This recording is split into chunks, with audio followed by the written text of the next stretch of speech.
Merci. Déjà, merci à Olivier qui est pas là, mais de nous avoir sollicité pour parler de risque sismique et de sismicité induite. Alors, moi, je vais démarrer. Et donc, je vais parler un petit peu de risque sismique et de l'effet de l'anthropisation sur ce risque.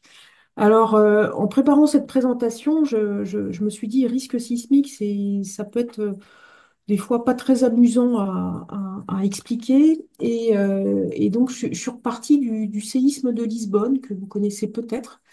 Mais en tout cas, le séisme de Lisbonne, je vais mettre ça là, on verra mieux. Hop. Le séisme de Lisbonne, en fait, c'est un séisme qui est considéré comme un événement fondateur, à la fois pour la sismologie moderne et pour le risque sismique. Alors, c'est un séisme qui a eu lieu le 1er novembre 1755. La rupture a eu lieu sur l'une de ces failles qui est cartographiée ici, hein. Donc, on ne sait toujours pas vraiment quelle faille a rompu lors de ce séisme. En tout cas, une de ces failles a rompu et a donné lieu à un séisme de magnitude 8,5 qui a été suivi d'un tsunami avec des hauteurs de vagues vers Lisbonne de 10 à 15 mètres de haut et tsunami qui a traversé l'Atlantique, hein. Donc, on a des traces de ce tsunami sur les côtes américaines. Alors, c'est un séisme qui a été très largement ressenti en Europe et au Maghreb, jusqu'à 1000 kilomètres de Lisbonne. Il y a eu beaucoup de destructions. Alors, des destructions évidemment au Portugal, à Lisbonne, mais pas que. Comme on voit ici sur la carte d'intensité à droite, on voit des intensités très très fortes du côté de Lisbonne, du Maroc, donc ce qui est en fait en lien avec des destructions considérables. Et sur Lisbonne, il y a à peu près 80% des bâtiments qui ont été détruits. Alors, l'origine, c'est le séisme, mais c'est aussi le tsunami et l'incendie. Et les gens n'arrivent pas à faire la part des choses, en fait, entre séisme, tsunami et incendie. En tout cas, 80% des bâtiments sont détruits. Et puis, on a une mortalité importante, 15 à 20% des bâtiments qui sont morts à Lisbonne, et un coût économique extrêmement important, un quart à la moitié du PIB du Portugal. Alors, ce séisme, c'est vraiment un événement fondateur pour la sismologie moderne parce que le marquis de Bonpal, qui avait été mandaté pour gérer la crise et la reconstruction, a envoyé, en fait, 2 mois et demi après le séisme, un questionnaire aux paroisses leur demandant quand est-ce qu'avait eu lieu le séisme, quel avait été leur ressenti, est-ce qu'il y avait eu des dommages, combien de personnes étaient mortes, est-ce qu'ils avaient ressenti les répliques, etc., etc. Et on s'aperçoit qu'aujourd'hui, dans tous les témoignages en ligne, donc quand il y a un séisme, les citoyens peuvent témoigner en ligne, hein. Alors sur France Séisme en France, on peut aussi témoigner sur le site du CSEM. Toutes les questions qui sont posées aux gens quand on témoigne, et ben, en fait, c'est des questions qui sont assez similaires aux questions qui, à l'époque, avaient été proposées par le marquis de Bonpland. Voilà. Ensuite, c'est aussi un événement fondateur pour la sismologie, notamment grâce au révérend John Mitchell, qui était un Anglais qui travaillait à l'université de Cambridge, qui a publié un papier extrêmement intéressant qu'on peut trouver en ligne. Il a publié un papier en 1761. Alors Mitchell s'était un petit peu trompé sur l'origine du séisme, en fait les mécanismes, hein. Mitchell envisageait que c'était l'effondrement d'une chambre de combustion et que de l'eau était rentrée, l'eau s'était évaporée et que ça avait créé une explosion. Donc il s'était un peu trompé. Par contre, dans ce papier, on retrouve des notions extrêmement importantes en sismologie. Notamment, il fait part d'ondes sismiques, donc que les ondes, l'énergie libérée se propage sous forme d'ondes.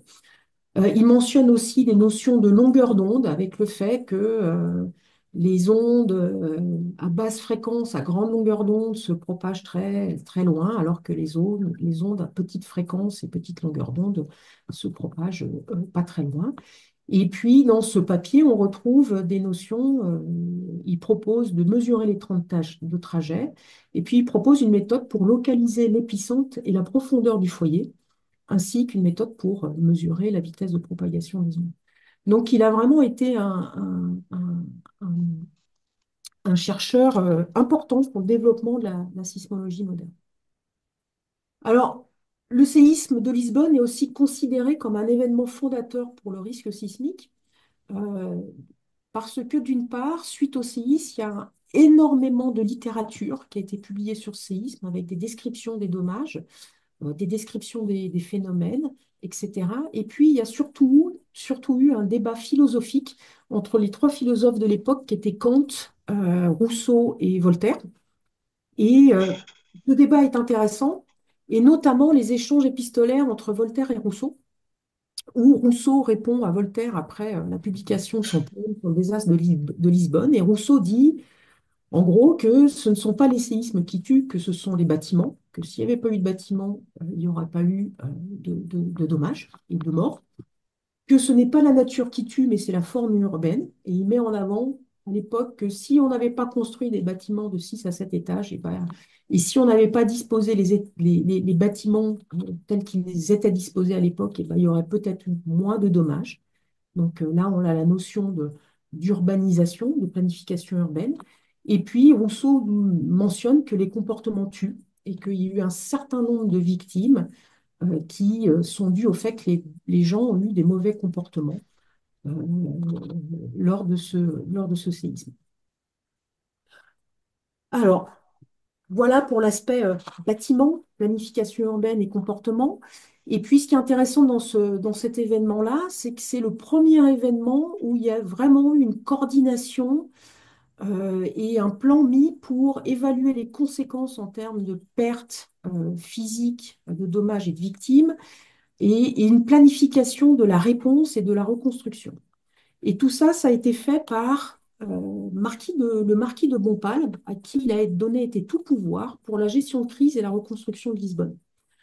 Alors, le marquis de Bompal, à travers à peu près 211 ordonnances, il a géré la gestion de crise avec une évacuation très rapide des corps qui ont été brûlés ou jetés à la mer pour limiter le risque d'épidémie.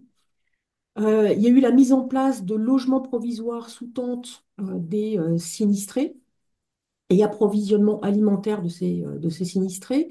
Il y a eu un contrôle des prix, il y a eu des taxes exceptionnelles sur les importations de marchandises, la mise en place de contrôles de la sécurité publique, et puis également une lutte très forte contre la superstition et les prophéties, le marquis de Bompal étant convaincu que l'origine du séisme était naturelle. Et on voit lors de ces séismes vraiment l'aide internationale qui arrive pour supporter les sinistrés et la reconstruction. En termes de reconstruction, c'est intéressant parce que ça a été finalement assez rapide, hein. Un an après le séisme, les Portugais passaient à la reconstruction de la ville. Et en fait, le général Maia, qui avait été mandaté par Bompard pour reconstruire la ville, en 3 mois, il a fourni 3 rapports en 4 mois, entre décembre 1755 et mars 1756. Et ces rapports portent sur, d'une part, le besoin de recensement des rues et des habitations, puisqu'avant, il n'y avait pas de recensement. Donc, il fallait tout répertorier, il fallait un cadastre. Il y a aussi un rapport sur le contrôle de la spéculation des prix et la mise en place d'un circuit logistique pour la reconstruction. Et puis, il propose des plans pour la reconstruction avec des choses intéressantes qui portent sur le contrôle de la hauteur des bâtiments, avec pour objectif de réduire les conséquences en cas de futur séisme. Alors ça n'a pas été appliqué pour cause de pression économique. Et puis, il proposait aussi d'avoir des rues très larges pour faciliter l'évacuation des populations en cas de crise sismique. Et donc, vous avez à droite un petit peu le plan de reconstruction de Lisbonne, hein, avec ces grandes rues très larges au centre de la ville.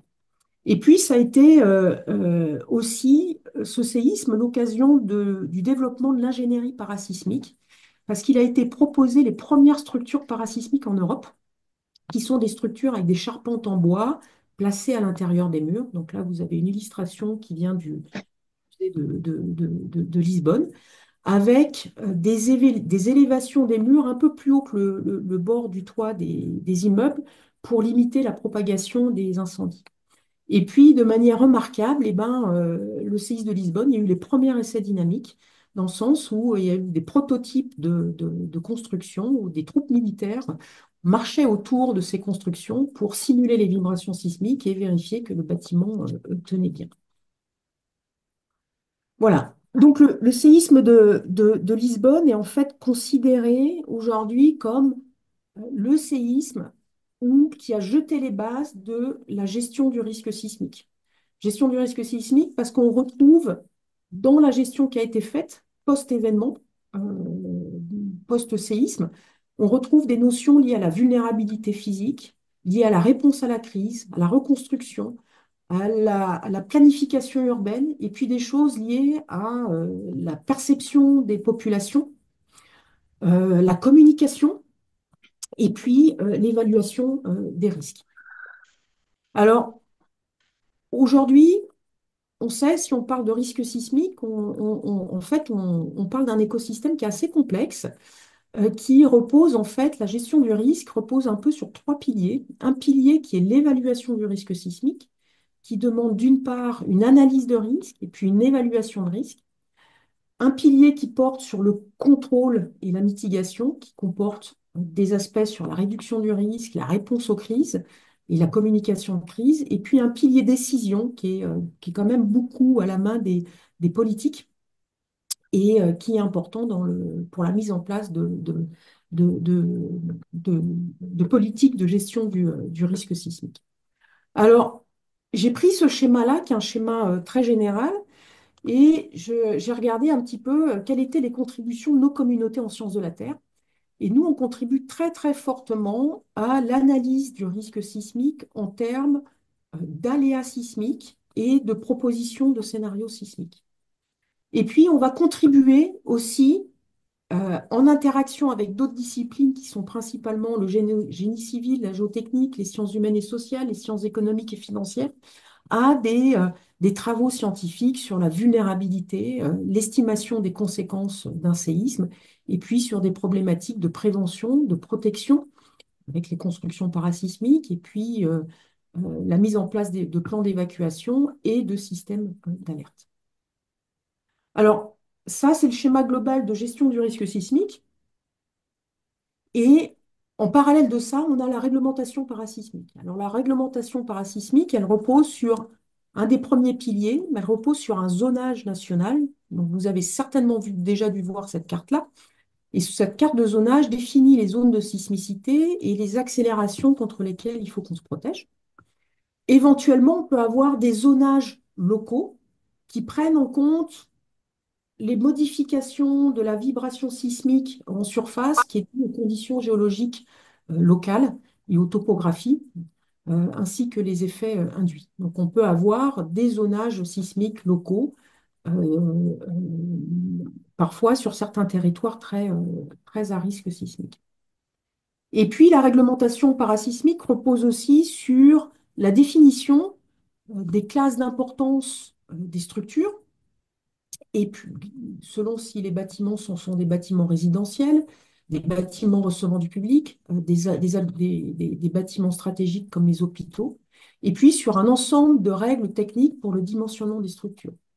Sachant que le dimensionnement d'un ouvrage va avoir pour objectif de protéger les vies humaines, c'est-à-dire qu'il faut qu'on assure qu'il y ait une très faible probabilité d'écroulement de la structure pour une certaine accélération donnée. Donc, on accepte que le bâtiment soit endommagé, mais on n'accepte pas qu'il s'effondre et qu'il implique des morts.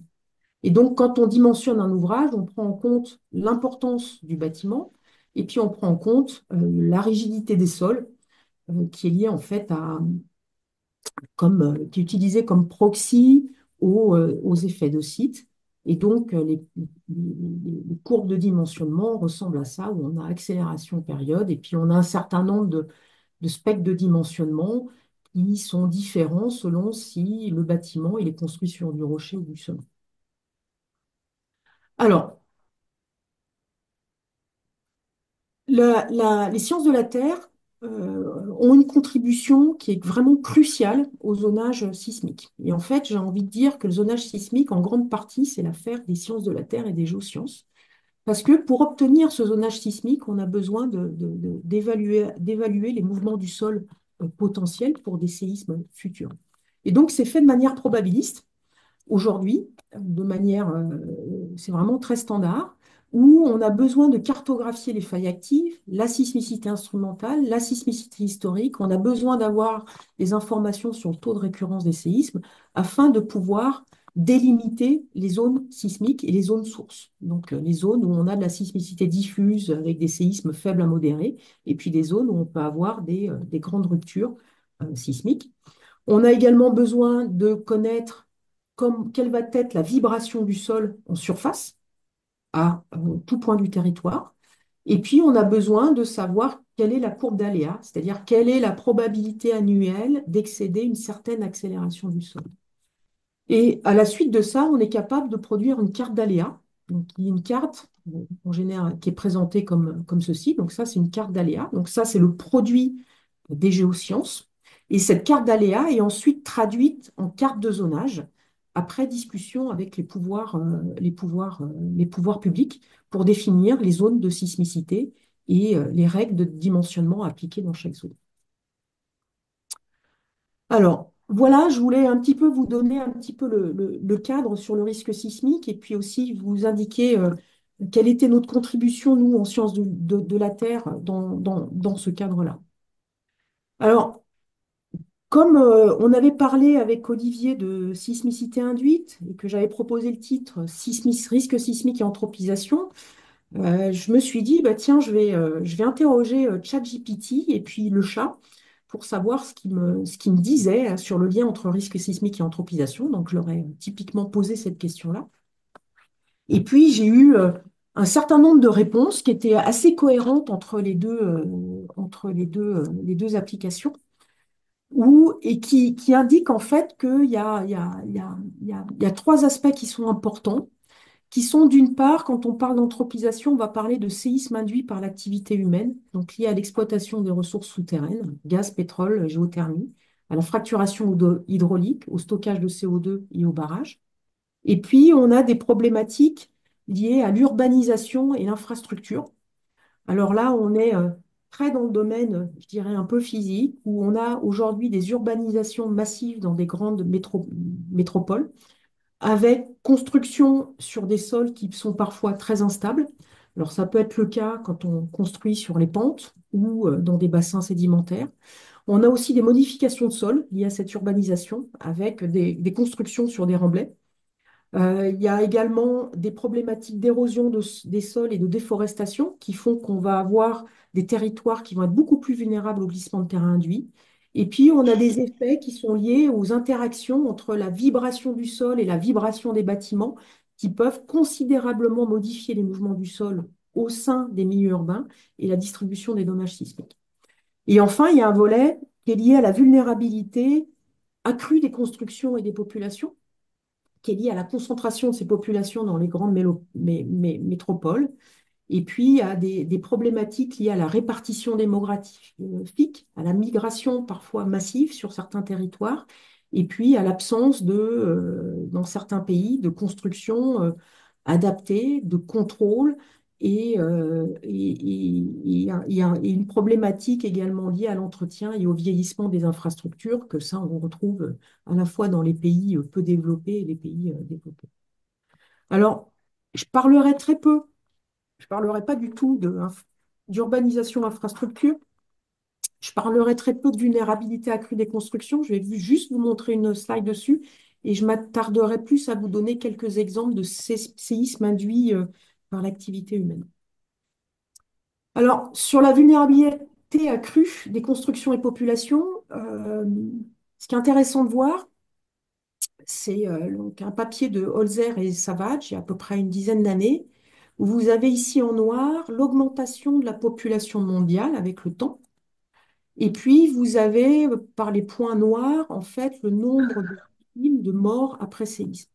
Et en fait, on observe qu'on a de plus en plus de morts après séisme dans les dernières années, dû à l'augmentation de la population mondiale.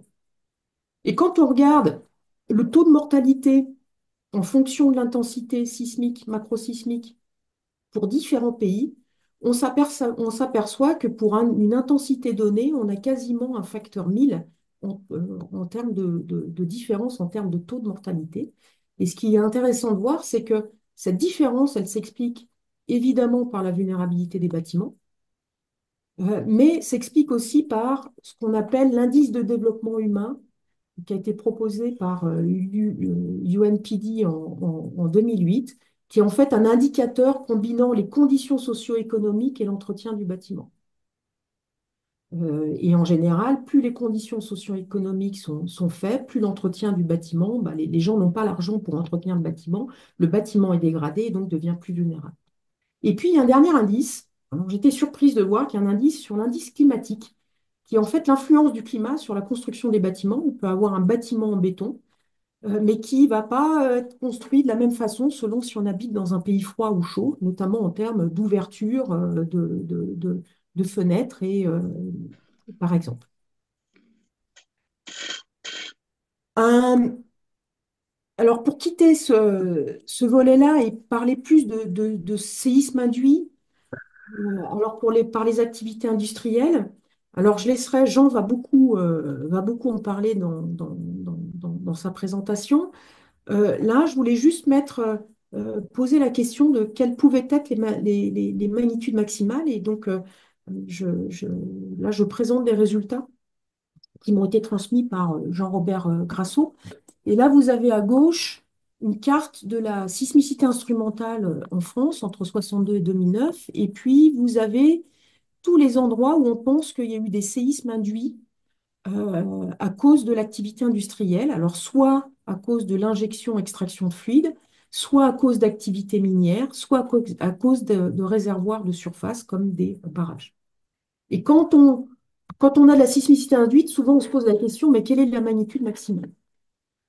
Et là, vous avez ce papier de McGar en 2002 qui a compilé un certain nombre de séismes induits par les activités industrielles et il a regardé la magnitude maximale des séismes induits en fonction de la taille de l'exploitation industrielle. Et on voit que les magnitudes sont non négligeables, hein. On peut avoir des magnitudes 3, 4, 5, voire parfois pour les grosses exploitations, on peut aller jusqu'à des magnitudes 6 à 7. Et donc générer des séismes qui potentiellement peuvent être destructeurs si ces activités industrielles sont à côté de milieux urbains. Alors, je ne sais pas trop si j'ai le temps. 18h37. Oui. Je voulais juste montrer, parler du séisme du Teil, parce qu'il y a un débat sur l'origine du séisme du Teil. Alors, le séisme du Teil, vous avez dû en entendre parler. C'est un séisme de magnitude 4,9 qui a frappé le Teil en 2019 et qui s'est produit sur la faille de la Rouvière, qui n'était pas considérée comme une faille active et qui a été réactivée en faille inverse. Et la particularité de ce séisme-là, c'est que l'hypocentre était vraiment très peu profond. L'hypocentre du séisme, le foyer, était à 1 kilomètre de profondeur. Et je pense que sur les 100 dernières années, le TEL, ça fait partie des événements des événements sismiques en France comme les plus qui ont provoqué le plus de dommages. Et ça, on peut le voir sur l'échelle d'intensité macrosismique UMS 98 qui a été fait, piloté par Antoine Schloup et le BCSF, où vous avez en rouge les cartes d'intensité avec des intensités très fortes, 7 voire 8, donc, qui correspondent à des dégâts majeurs. Alors, sur la zone du Teil, on a aussi des dégâts majeurs parce qu'on a beaucoup de constructions en maçonnerie. Donc, on est sur des bâtiments vulnérables. Et donc, on est sur des bâtiments vulnérables, ça explique une partie des dommages, mais l'autre explication pour les dommages vient du fait que eh ben, on a un séisme peu profond qui a rompu la surface, mais qui a également généré des accélérations du sol extrêmement importantes. Alors, on n'avait pas de sismomètre à proximité même de la rupture. Par contre, il y a un certain nombre d'évidences, notamment au sud de la rupture, où il y a des évidences de pierres qui ont été projetées en l'air et qui se sont cassées en retombant, ce qui montre en fait, on a des preuves qu'on a eu des endroits où l'accélération verticale a dépassé l'accélération de pesanteur. Donc, on a eu des mouvements du sol extrêmement importants qui expliquent aussi pourquoi on a eu tant de dommages lors du séisme du Teil. Alors, sur l'origine du séisme du Teil, il y a vraiment un débat. Alors, je ne sais pas si le débat sera résolu, mais il y a deux hypothèses sur ce séisme du Teil. Il y a une hypothèse qui dit que on est là, on a la faille de la Rouvière, on est en régime de compression tectonique, et puis le fait qu'on ait réduit la pression verticale à cause de l'extraction des roches liées aux activités liées à la carrière Lafarge, fait que cette extraction de roche a été la goutte d'eau en fait, qui a fait déborder le vase et qu'elle aurait simplement anticipé ou une rupture. On avait un système de faille qui était déjà au bord de la rupture et puis il a suffi d'enlever un peu de masse pour que en fait, on crée pour que ce séisme se déclenche. Et donc là, avec cette interprétation-là, l'activité de la carrière n'est pas du tout l'origine du séisme, c'est vraiment une origine tectonique. Simplement, l'activité de la carrière a accéléré l'occurrence d'un séisme qui aurait de toute façon eu lieu.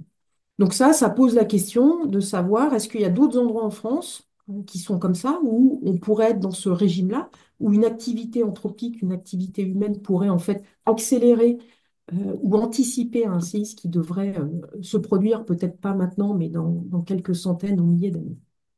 Et il y a une autre interprétation proposée par Burnol et ses collègues, qui a montré que, il y avait eu un épisode de forte pluie avant le séisme du Teil et que ces auteurs favorisent un mécanisme de type déclenchement hydraulique où on aurait des surpressions de pores à 1 kilomètre de profondeur supérieures aux variations de contraintes dues à l'extraction de masse et que là, on aurait une origine qui serait une origine hydraulique lié à un épisode de forte pluie, ce qui pose la question du changement climatique et ce qui pose la question des fortes pluies qui sont attendues dans les années futures et de se dire, est-ce qu'il y a d'autres endroits en France où on pourrait éventuellement envisager qu'on ait des séismes modérés à importants qui soient déclenchés, mais là, à cause du changement climatique et de ces fortes pluies. Voilà. Alors, j'en finirai avec quelques réflexions personnelles pour la conclusion. Je pense sur le risque sismique, c'est un écosystème qui est un peu complexe, qui couvre une variété de champs disciplinaires. Les sciences de la Terre ont une vraie contribution sur l'aléa. Et après, pour tout ce qui concerne les vulnérabilités physiques, les vulnérabilités humaines, la gestion de crise, etc., il faut collaborer et c'est parfois le champ d'autres champs disciplinaires. En ce qui concerne la sismicité induite et le risque sismique, je pense qu'il est nécessaire de les prendre en compte dans l'évaluation de l'aléa sismique. Ce n'est pas encore fait. Donc ça, c'est sans doute quelque chose à réfléchir pour le futur. On sait que la sismicité induite peut fragiliser les bâtiments parce qu'on a des séismes, même s'ils sont modérés à faibles, ils sont en surface et ils ont un impact sur les bâtiments et fragilisent les bâtiments. Donc, c'est important de pouvoir évaluer l'évolution de la vulnérabilité de ces bâtiments avec le temps. Et puis, il y a des conséquences économiques et sociales qui sont importantes, hein. Il y a certains endroits, comme à Groningen ou dans l'Oklahoma, où c'est très clair que le fait qu'il y ait de la sismicité induite, que les bâtiments soient fragilisés, qu'il y ait des fissures, ça fait baisser le prix des fonciers. Ça provoque l'anxiété des populations. Et donc ça, il faut que ce soit pris en compte dans les politiques de gestion de crise et puis les politiques en fait liées à l'exploitation industrielle. Et puis enfin, sur l'urbanisation et la vulnérabilité accrue des constructions et populations, je pense que ça, c'est un des grands défis aujourd'hui, hein, où on a une concentration des populations dans des grandes métropoles, une urbanisation massive, et souvent ces grandes métropoles sont disposées dans des bassins sédimentaires ou dans des zones où on sait que on va avoir des phénomènes d'amplification du mouvement du sol à prendre en compte, qui vont provoquer plus de dommages.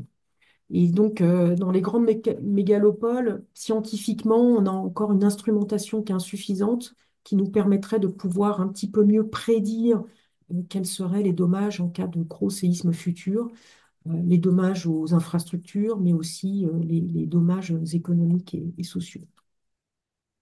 Voilà, donc j'en ai à peu près fini. J'avais juste une slide, si je peux me permettre. Ça, c'est des interrogations que j'ai sur l'impact des effets du changement climatique sur la sismicité. Alors, j'ai un petit peu évoqué les choses quand j'ai parlé du TAIL. Ce qui me semble intéressant, c'est vraiment un papier qui est très, très chouette, qui a été publié l'année passée par les collègues de Nice, parce que suite à la tempête Alex, dans le sud-est de la France, il a été observé des essaims de séisme. Des essaims de séisme se produisant à peu près à 3 km de profondeur. Et en fait, dans ce papier, il propose une explication physique où on a une surcharge liée à tout ce qui est tombé à la pression hydraulique qui a généré du glissement asismique qui elle-même a en fait déclenché des séismes dans des zones où on avait des aspérités qui étaient bloquées. Donc là, on peut se poser la question des futurs grands événements climatiques, enfin, notamment ces plus extrêmes. Est-ce qu'on ne pourrait pas avoir des essaims de séismes qui pourraient se produire dans le futur? Et puis, finalement, ma dernière slide, c'est sur lié aussi au changement climatique, mais la sismicité liée en fait à la mise en eau de barrages naturels liés au glissement de terrain. Donc on sait que les milieux montagneux, dans le futur, on va avoir de plus en plus de glissements de terrain, donc potentiellement de plus en plus de barrages naturels qui vont se mettre en place. Et on sait que quand on a un barrage qui se met en place, le fait d'avoir cette charge en eau, bah, ça génère de la sismicité induite. Voilà, je vous remercie. J'en ai terminé.